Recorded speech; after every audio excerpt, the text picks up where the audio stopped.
Here, I'm gonna switch a button around real quick. Hang on a second. Can you still hear me? Yeah, I can hear you. Okay, cool. So thanks. I appreciate you taking some time out. And No problem. I went home uh, well, I wasn't home. I'm from Arizona, but I was in Houston over the holidays, and then I was in Austin for a couple days, and I saw you had a New Year's show right there. Did that end up getting canceled, or was it? Or maybe I forget. But did you play in Austin over New Year's? Did you play that New Year's show? Yes, I did. Yeah. I didn't cancel anything. I All never right. stopped playing. Nice. No, I never stopped once. I never got off the road. I never stopped traveling. I never stopped playing live shows, and I never will. Good for you, man. That was Stop. not easy over the last few years. No, it was terrible. It was pretty awful. But man, I believe that we're all a little granule of sand in the desert, and we get a little speck of time, and that's about how big all of our egos are in the world. And if you try to be bigger than that, or try to change the ways of living and life and being able to go out and try to make a buck to pay for your food on your family's table, I've got to continue to do that, or I can't sleep at night. Yep, I saw you added some new shows recently, so you'll be able to. Things picking back up. Yeah, everything's. I don't know if they'll ever be back to normal, but it's getting closer bit by bit. You think? Oh yeah, we're back, man. This thing's all the shit's done now, at least in most of the stuff I've seen. People are dying to just get out to shows, and they've missed it, and my manager and I talked about this in like March of 2020 that, we're going to have a long stretch of the rubber band, and we're going to have to pull back on this rubber band for a while. But then you watch here in 2022, 2023, how this rubber band's going to let go. It's just going to pop in this business and artists and music and on the road, and, commerce for artists and the industry is just going to bounce back. And I'm feeling that now. So it's a positive, it's positive for the future. It's looking good. I'm happy to hear it because I know it's that old saying, you don't know what you got till it's gone. And as a fan, a music fan, that's such a big part of my lifestyle, going to shows. But I've been as guilty as anyone, being lazy on occasion, and I'll catch them next time, or I'll go to the next one. And you kind of blow, you blow off some stuff. I hope this isn't a super spreader or something like that. I got all that a lot, but man, No, but even, pre-pandemic, I would not go to as, I'd skip a show here and there because I figure there's always going to be next time, Oh, I'll catch him next time around. Man, taking it for granted. I'm telling you, I just, I think that live music's one of those things that just really is a glue for a good, for everybody to come together. And it's it's a place where we can get rid of all the day-to-day thought and struggle and worry and just be in a moment and kind of turn your phone off and dance and enjoy yourself. Drink, party, doesn't matter. Just get lost in the music, And then when you leave, you kind of feel like it's kind of the same feeling as leaving like a hot spa or a sauna or something, You feel like you've exfoliated your soul. Yeah, I mean, music in general, but then that live music experience, I agree. It was cool, people shift into these online streams and that real intimate, seeing your artist in their living room, drinking a drink and playing songs for you. That was cool, and it is cool, different kind of experience, but nothing compares to that live communal experience when you're live in person with like-minded individuals, fans, listening to, great music and a great performance. Nothing compares to that. Nothing in the world compares to it, man. Yep. I didn't really understand the whole full circle of the energy of a show until I started packing houses and people started singing my songs, When you get that from writing the song in your room or wherever, taking it to the studio, putting it down on vinyl or putting it down digitally, giving it to the people loving it, learning it, the people paying for a ticket to come to your show, and then the people coming to your show and singing it back to you is the full circle, you know? Yeah. I can only imagine, what that would be like, your creation. Coming back at you live. That's gotta be pretty awesome. No doubt. So Paul Cauthen, you're, for those of maybe not familiar, how would you maybe describe yourself or describe your music? I'll try and describe it a bit, but I'd like to hear how you tell somebody, if you're talking about yourself. Man, my music, I always want to keep it fearless, ungenreable, unboxable. I want to keep people on their toes. I don't believe that one person has to do one sound or one thing their whole life or career. Kind of like taking the David Bowie approach, Mm-hmm. He reinvented himself more than any person, and I think that's cool as hell. Nothing becomes stagnant or boring. You don't hear regurgitated stuff that was just a hit. You're doing this because this was just over and over and over the same kind of thing. My music is very dear to my heart and to my band's heart. We like to explore avenues with improv, even with every set. Like every night we blow each other away with something fresh, and that's like just keeping it fun, keeping music live and keeping it pure, rather than so to the click, to the metronome. All right, ready, set, curtains up, let's go. Same show, never night. Here we go. Same song. All right, it's just like I go to so many shows that are just, first off, a lot of the big guys, they're huge. 60 and 70% of their songs are covers. 60%, a lot of them. They'll sing tons of covers, and it just feels like Branson. Yeah.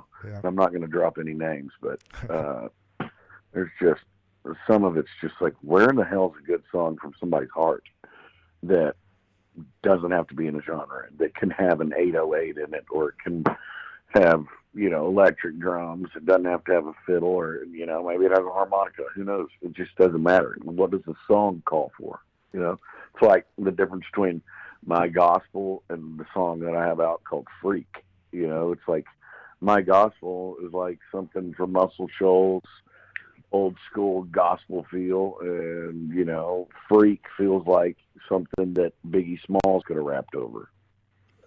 Yeah, what I appreciate about you is when we talk about this type of music and why, the reasons we're so fond of it, you always kind of bounce around this authenticity. It seems so sincere and genuine and real.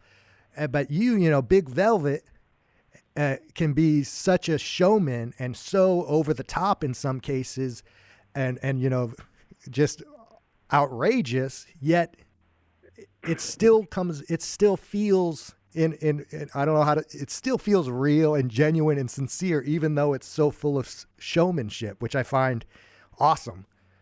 But is that something? How do you balance that idea of just being, Big Velvet and then still delivering this level of sincerity and genuineness? Not because it's show business. It's getting back to knowing your role. I like to get up there and I transform, into what I've always dreamt that I could do. Like, I've always known that I can perform and, put on a show. And that's when I'm my true, my true self is just letting everything go. And it took a while. It took further than my gospel, me touring my gospel or Have Mercy. It took me in the middle of Room 41 on that tour before COVID hit to realize that, Paul, you're an entertainer, you're a showman. Big Velvet is this larger than life character but at the same time, it is who I am. Yeah. It's like it's kind of like my escape from my own bipolar, you know, because, you know, at home, I'm just a regular old Joe playing golf, enjoying myself, you know, burning some herb, doing my thing, whatever. And then when I get on stage, I want to, you know, bust out the flamethrowers and come in on a zip line. Let's go and rip. You know what I mean? Like, I'm ready to just rip a stage and tear the roof off the place. That's my job. Yeah, and boom, I mean, it's not just you know, the unique, awesome voice that Big Velvet delivers, but then the sonic arrangements and the music you put around it. And you were just speaking about it a few minutes ago. I think the first time it really struck me, of course, was you know, Cocaine Country Dancing, and the subject matter right away. You're like, all right, this isn't your typical, you know, country song subject matter necessarily, and then but the musical sounds, and then you've continued it, you know. It sounds like on the forthcoming album we'll talk about in a second, but it's got such a flair to it, and such a fresh kind of coolness to it. It's the only way I can really describe it. Yeah, man. I like to keep it hip and cool and, you know, fresh. Man, there's so many bands that just follow the lead, you know. But do you find it like man, that struggle? Because it is, at the end of the day, it's also your job. It's your profession. You're trying to, you know, support yourself and your family and everything else that way. Do you ever, you know, have those days, well, all right, maybe I should go a little bit more cookie cutter or a little bit more, you know, in boxable or anything, or you just want to continue? No. Hell no. I'm going to go against the grain, and I'm going to stick my middle finger up the whole way to all those people that never gave me a shot, because I was against the grain. And now that I've gained all my fans on my own by going out to venues countless nights, working my tail off with my band, and gaining fans handshake by handshake, I will have something that no premeditated, boxable, big major label created with their own mind with a couple beers and four guys saying, okay, we're going to do this. He's going to sound like that. He's going to look like this. We're going to get him on this regiment, and this is how we're going to break him, and this is how we're going to make $1 million, and he can make 20,000. Love it, man. I'm so relieved speaking with you now, because you never know, you know, when you're going to talk to someone, how it's going to go when you meet someone where you're just used to, you know, I just listen to your music and I have this impression. But it's refreshing to talk to you in person. Paul Cauthen joining us on the Real Country Revival. Let's talk about this new album, Country Coming Down, April 1st, and we've got the first single, Country as Fuck. And and it's something. Yeah, my dad doesn't like that one. He's, you know, I was raised in the Church of Christ, and I can talk about cocaine or anything like that, but when I say the word fuck, boy, it was trouble. So that was something. Yeah, I can imagine. But, over here in Europe, we're lucky we can play these songs without, you know, people are pretty there's some liberal. They're edited versions, you know. So, you just country is blank. Now country is blank. Yeah, I imagine a hardcore bro country out fan falling in love with this song with no hint of irony at all, while people like myself, maybe not super huge bro country, rap country fans, also loving the heck out of it. If people can't understand that I am making fun of everything that I love, from NASCAR to dive bars to fireworks to guitars to riding mower, you know, being on, you know, my 83 boat on Lake Texoma, you know, I mean, this is a silly, fun, totally leaning into the Big Velvet character song, you know, and you just, I think, love it. Yeah, the light bulb just came on for me how this is working, because I was wondering myself, thinking about it leading up to this. I think you just said it. You're making fun of everything that you really love, though, and I think that's where it works. You know, drinking that's genuine. Yeah, drinking the 30 packs and wearing love wearing my cutoffs and drinking 40s and watching NASCAR Yeah. on top of my buddies' RVs in the pit. That's one of my favorite things. I love eating fried bologna sandwiches. I mean, this is just, come on. Everybody needs like, people are coming to, what the hell, dude? Are you pro country now? Are you this? No. I'm singing about shit I love. And I'm never going to stop singing about shit I love. Very good. So, You know, and dude, to break it down into our blue collar terms is one of the hardest things to do without being cheesy. yeah, and I'm happy to say I don't even know the actual song, but it's the one about the Applebee's margaritas. You know, like, we'll get a couple Applebee's margaritas at happy hour, and everyone knows Applebee's blue plastic cup margarita, or like even that red Solo cup thing. You know, where he's like, red Yeah, Solo, dude. and they hit these key phrases, and everyone's like, oh yeah, I get it, man. Dude, how about that pontoon? Yeah. Like, you know, everybody loves getting on a pontoon barge. That was a freaking hit. I don't really care for the song, but whatever, dude. Right. It's just like these songs, you know, you've got. You can do it. I am a blue collar. I'm a blue collar, middle class, East Texas boy that loves fishing, hunting, drinking, partying, riding motorcycles, cars, boats, mudding, dirt bikes. You know what I mean? That's who I am. Yeah. You know, I'm nothing more than that. And these kind of songs keep the fans and keep me grounded even.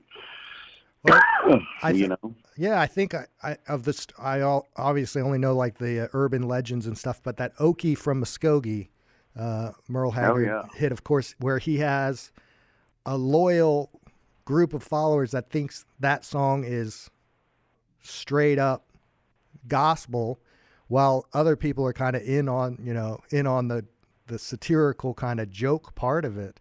And they can be standing next to each other at the concert cheering for that song with a different kind of perception of it. But it's really irrelevant. Yeah, man. I mean, dude, you're always going to have, this is what's beautiful about a song. A song, once it's heard by somebody other than the singer, it's theirs. They comprehend it in their way. They take what they need from it or want from it. You can't just go out and I'm not going to just give you the cliff notes. That's why we have podcasts and people like you, so people can understand, you know, and that's why I do these interviews. That, you know, that's theirs. It's theirs to comprehend. That's a gift that I give, and then they give it back to me by enjoying it or coming out to the show or sharing my song or following me on Spotify or whatever the hell, you know. I mean, it's just like, that's just the joy of the song for me, you know, and that there's two sides to it. Well, I can't wait for the rest of it. The Country coming down April 1st. It's going to be available. We can probably expect another single, a follow-up to Country as Fuck coming up soon. Oh yeah, buddy. We got a song coming out in March. A few songs. I think one of them's High Heels, and then this other one's called Caught Me at a Good Time. And those are the next two, I think, in order. And nobody knows that except you, so let it rip, man. You're the first to have that in print. All right, exclusive. I love it. Makes me feel important. Exclusive. Thank you very much. And then you were mentioning tourings. Never stop for you, really, and back up full speed in the States. You planning heading back over to Europe in 2022, or maybe? Man, it'll be 20. I hope to get out there in 2022, but it's looking 23. Tight. I'm just playing catch up in the States. Sure, you know? sure, yeah. But man, there's nobody that loves going over there more than me, dude. And I freaking love Amsterdam. It's probably one of my favorite places I've ever been. My wife and I enjoy Amsterdam more than anything. We had 4 hours before sound check, and I walked probably 13 miles, like 12, 13 miles in 4 hours. We hoofed it and saw so much. I smoked my favorite joint in the world, this little coffee spot. It's just amazing. And just the town. Got to watch out for bicyclists, though. Good Lord. Oh, yeah, they'll run you. They rule it. But they roll that Yep. down, dude. It's awesome though. Everybody's very respectful, like on the way of the flow of how the city goes. I was pretty impressed. Cool. Well, we'll be excited to keep an eye on that, and yeah, and we're real excited about this new album. Looking forward to it very much, and thank you for taking some time with us. And I appreciate the chat. Hey, thank you, buddy. And if you need anything else, you just holler. All right. Sounds good. Let's definitely go ahead. I don't have too many people call me from the Netherlands, so I'll pick up. Fair enough. I got you locked in now, and definitely when you come over, we'll hook something up, and maybe I can meet you before a show, and we can do something. Yeah, I've got something you again. I got you hooked up, man. You just let me know. All right. Well, Paul Cauthen, thank you so much, and take care of yourself, and we'll be in touch. All right. All right. Take care.